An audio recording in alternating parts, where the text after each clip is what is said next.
లక్ష్మమ్మ, విహార్ బాబు. పండు, నువ్వు నన్ను చెల్లెళ్ళనుకుని నా మంచి కోసం మాట్లాడుతున్నావని నాకు అర్థమవుతుంది. నేను ఈ కుటుంబం గురించి ఆలోచించి ఇదంతా చేస్తున్నానని నీకు తెలుసు. దయచేసి ఇంతకు మించి ఇక నువ్వేమీ మాట్లాడకు. లక్ష్మి, లక్ష్మి, వెళ్ల పని ఏమైందమ్మా? విహారీ చేత టెండర్ ఆపించావా? విహారీ గారు టెండర్ వేయలేదమ్మా. అమ్మా, పండు, ఏమైందిరా? లక్ష్మి అలా ఉంది, అక్కడ ఏం జరిగింది? ఏమనమ్మా, విహార్ బాబుని టెండర్ వేయకుండా ఆపడానికి లక్ష్మమ్మ నేను వెళ్ళామమ్మా. అక్కడికి వెళ్లే దారిలో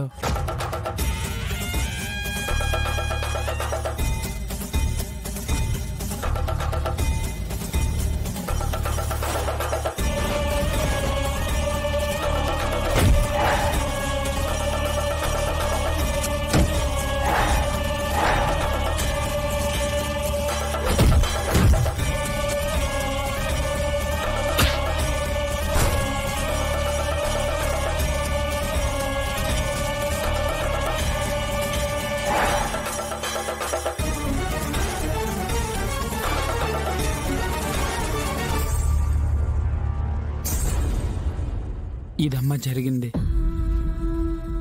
ఏటోనమ్మా, అందరి మంచి గురించి ఆలోచించే లక్ష్మమ్మ జీవితంలో ఒక్క మంచి కూడా జరగటం లేదమ్మా. మొన్నటికి మొన్న తనకి సూప్ తీసేసి ఆ దేవుడు అందరూ అల్లి చేసినాడు.